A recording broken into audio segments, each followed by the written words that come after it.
Good morning friends.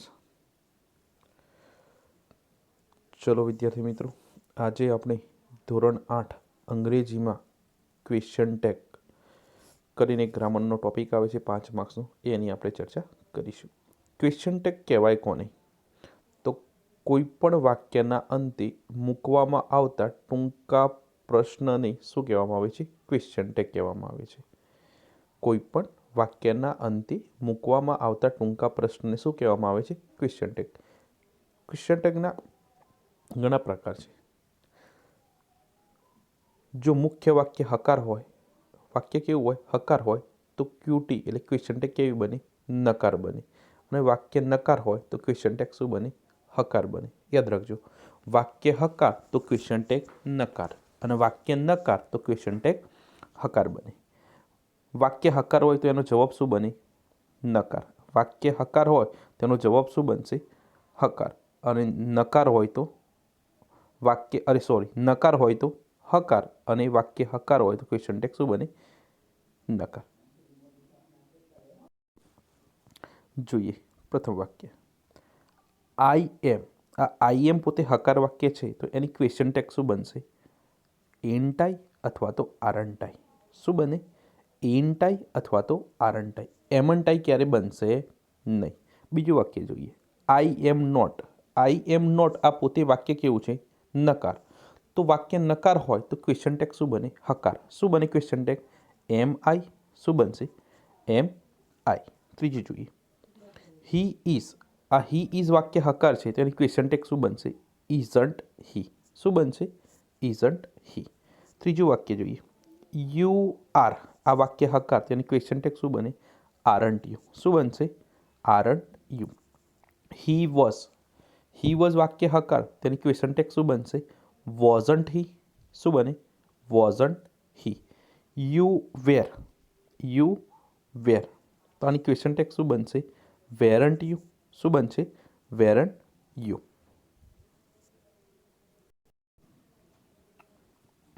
હવે જોઈએ, I will. આ વાક્ય કેવું છે? હકાર. I will. તો આની ક્વેશ્ચન ટેગ શું બનશે? Won't I. શું બનશે? Won't I. I shall. I cell હકાર છે તેની ક્વેશ્ચન ટેગ શું બનશે?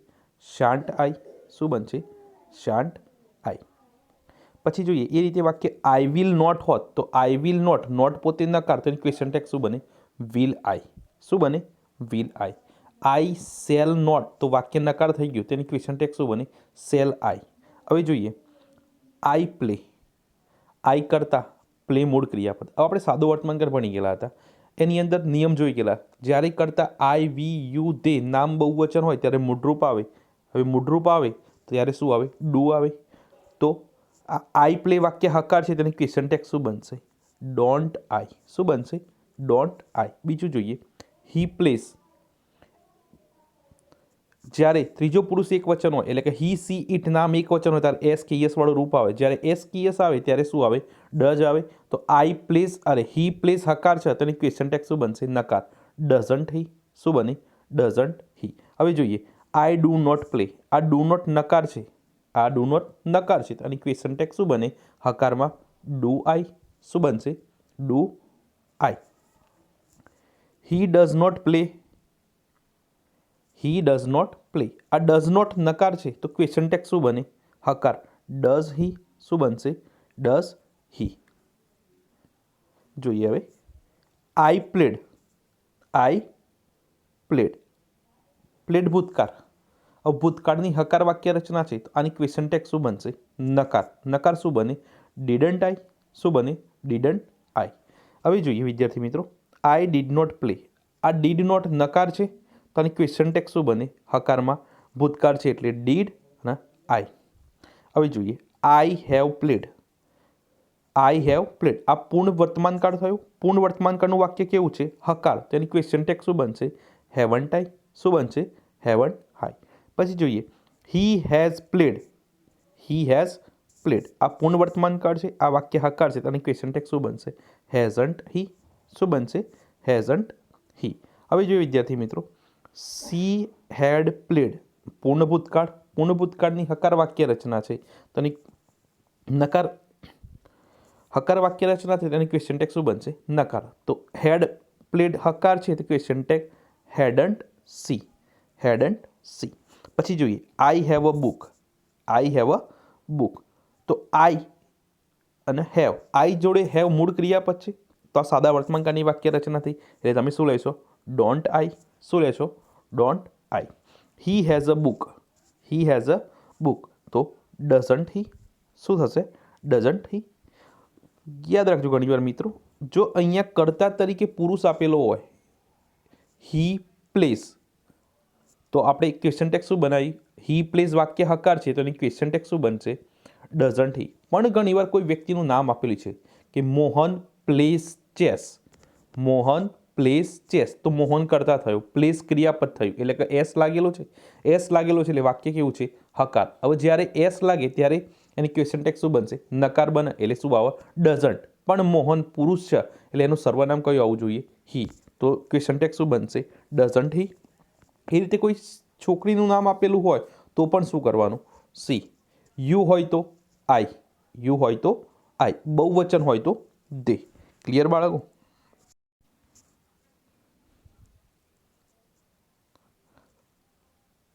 હવે જોઈએ સી હેડ, સી કરતા હેડ ભૂતકાળ છે તેની ક્વેશ્ચન ટેગ શું બનશે? Didn't C. શું બનશે? Didn't C. હવે આગળ જોઈએ તો આજ્ઞાર્થ વાક્યો. આજ્ઞાર્થ વાક્યો હંમેશા બે પ્રકારના હોય છે, એક હકાર અને એક નકાર. હકાર વાક્યની રજૂઆત મૂળ ક્રિયાપદથી થાય છે, નકાર વાક્યની રજૂઆત ડોન્ટ પ્લસ મૂળ ક્રિયાપદથી થાય છે. બરાબર? યાદ રાખવાનું, જો વાક્ય રચનાની અંદર આજ્ઞાર્થ વાક્ય જો હકાર હોય તો એનો જવાબ હંમેશા શું આવે? હકાર જ આવે. અને જો આજ્ઞાર્થ વાક્યમાં વાક્ય નકાર હોય તો એનો જવાબ હંમેશા શું આવે? નકાર જ આવે. શું આવે? નકાર આવે. યાદ રાખજો, જો વાક્ય હકાર હોય તો ક્વેશ્ચન ટેગમાં શું લખવાનું? Will you. શું લખવાનું? Will you. અને વાક્ય નકાર હોય તો ક્વેશ્ચન ટેગમાં શું લખવાનું? Want you. શું લખીશું? Want you. ચલો જોઈએ ઉદાહરણ. કમ હિયર, અહીંયા આવો. આ કમ એટલે આવવું, હિયર એટલે અહીંયા, આ મૂળ ક્રિયાપદથી રજૂઆત થયેલી છે એટલે વાક્ય કેવું છે? આજ્ઞાર્થ છે. પણ વાક્ય આજ્ઞાર્થ છે તો આજ્ઞાર્થની અંદર પણ પ્રકાર કયો? હકાર કે નકાર? એ મૂળ ક્રિયાપદથી રજૂઆત થયેલી હોય તો વાક્ય કેવું કહેવાય? હકાર કહેવાય. તો કમ હિયર, અહીંયા આવો, આ વાક્ય હકાર છે તો આની ક્વેશ્ચન ટેગ શું બનશે? Will you. શું બનશે? Will you. પણ ડોન્ટ કમ હિયર, અહીં આવો નહીં, આ વાક્ય આ વાક્ય કેવું છે? આજ્ઞાર્થ છે. પણ વાક્યનો પ્રકાર કેવો છે? નકાર. હવે નકાર હોય તેની ક્વેશ્ચન ટેગ શું બનશે? Want you. શું બનશે?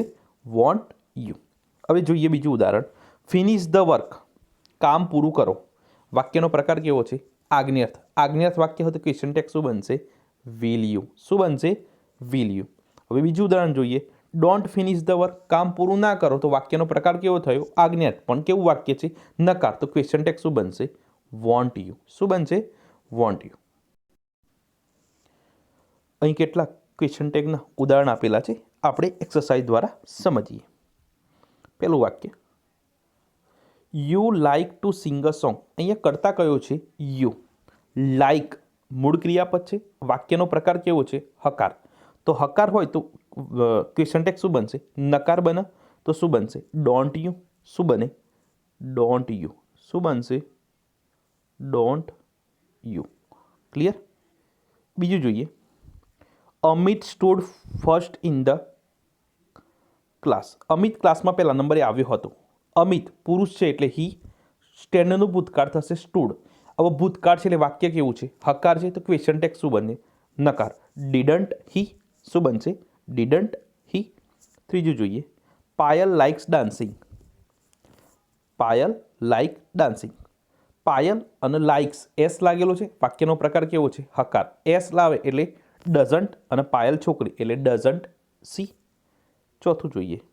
દે ડોન્ટ લાઇક ક્રિકેટ. આ ડોન્ટ વાક્ય કેવું છે? નકાર. તેની ક્વેશ્ચન ટેગ શું બને? હકાર. Do they. શું બનશે? Do they. પાંચમો number. It is a hot day today. It is, it is એ હકાર છે તેની ક્વેશ્ચન ટેગ શું બનશે? નકાર. Isn't it. શું બને? Isn't it. છઠ્ઠા નંબરમાં જોઈએ. Ankit did not run fast. Did not પોતે શું છે? નકાર. તો ક્વેશ્ચન ટેગ શું બને? હકાર. Did he. શું બનશે? Did he. પછી 7મા નંબરમાં the elephant eats banana. Elephant એટલે પ્રાણી કહેવાય, એટલે ઈટ અને ઇટ્સ એસ લાગેલો છે, ખાવું. શું ખાય છે? બનાના. હવે એસ લાગેલો છે એટલે ડઝન્ટ. વાક્ય હકાર છે તો ક્વેશ્ચન ટેગ શું બનશે? નકાર. ડઝન્ટ ઈટ. શું બને? ડઝન્ટ ઈટ. 8મા નંબરમાં જોઈએ, ધ બોયઝ આર નોટી. છોકરાઓ મસ્તીખોર છે. આર હકાર છે તેની ક્વેશ્ચન ટેગ શું બનશે? આરન્ટ દે. શું બનશે? આરન્ટ દે. બોયઝ બહુવચન છે એટલે શું લેવાનું? દે. પછી જોઈએ 9મું, that was Umang's bicycle. That was પોતે હકાર છે તેની ક્વેશ્ચન ટેગ શું બને? નકાર. વોઝન્ટ. શું બનશે? વોઝન્ટ. અને ઉમંગ્સ બાઇસિકલ, ઉમંગની સાયકલ, આ તો વસ્તુ થઈ એટલે શું આવે? ઇટ. Wasn't it. 10મા નંબરમાં જોઈએ, વી પ્લે એવરી ડે. વી કરતા પ્લે મૂળરૂપ. મૂળરૂપ એટલે હકાર. મૂળરૂપ આવે એટલે ડુ આવે. હવે વાક્ય હકાર તો ક્વેશ્ચન ટેગ શું બને? નકાર. Don't we. શું બનશે? Don't we. 11મું, મોહન હેઝ અ કાર. તો મોહન હેઝ અ કાર. તો આપણે આનો ક્વેશ્ચન ટેગ શું બનાવીએ? ડઝન્ટ હી. શું બનાવીશું? ડઝન્ટ હી. પછી 12મા નંબરમાં જોઈએ, દિશા વોઝ એબસન્ટ યસ્ટરડે. વોઝ ભૂતકાળ છે તો એની ક્વેશ્ચન ટેગ શું બનશે? નકારમાં. વોઝન્ટ અને દિશા છોકરી છે એટલે સી. Wasn't C. પછી 13 નંબર જોઈએ, we are enjoying in the garden. We are, are હકાર છે તો ક્વેશ્ચન ટેગ શું બને? Aren't we. શું બનશે? Aren't we. 14મો નંબર જોઈએ, you did not leave here. You do not leave here. હવે ડુ નોટ પોતે કેવું છે? નકાર. તો ક્વેશ્ચન ટેગ શું બને? હકાર. તો ક્વેશ્ચન ટેગ હકાર શું બને? Do you. શું બનશે? Do you. પછી જોઈએ 15મો, this classroom is not clean. હવે ઇઝ નોટ પોતે નકાર તો ક્વેશ્ચન ટેગ શું બને? હકાર. Is it. Is it.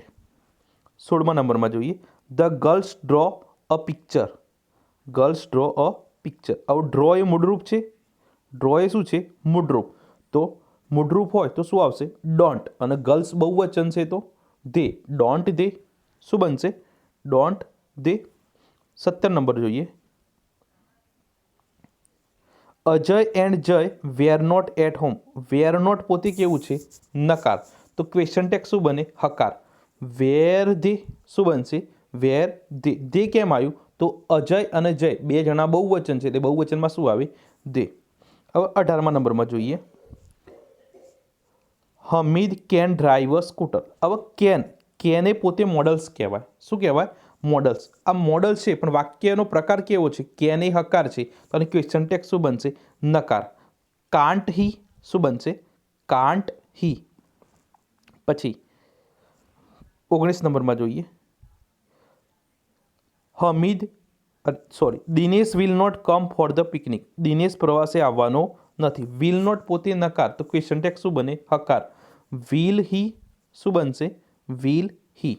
હવે 20 નંબર જોઈએ, Divya was not going home. Was not નકાર છે તો ક્વેશ્ચન ટેગ શું બને? હકાર. વોઝ દિવ્યા છોકરી છે એટલે સી. Was C. શું થશે? Was C. હવે જોઈએ 21 નંબર, આઈ એમ ક્લેવર. આઈ એમ ક્લેવર. આઈ અને એમ, આ એમ એ હકાર છે. ક્વેશ્ચન ટેગ શું બનશે? આરંટાઈ અથવા તો એન્ટાઈ. એમન્ટાઈ બનશે નહીં. 22 નંબર જોઈએ, અંતરા હેઝન્ટ કમ હોમ. આ હેઝન્ટ પોતે નકાર છે. ક્વેશ્ચન ટેગ શું બને? હકાર. હેઝ અંતરા છોકરી છે એટલે સી. Has she. શું બનશે? Has she. હવે 23 નંબર જોઈએ, 23 number, I am not slow. I am not, આ આઈ એમ નોટ નકાર તો ક્વેશ્ચન ટેગ શું બનશે? હકાર. એમ આઈ. શું બનશે? એમ આઈ. ક્લિયર?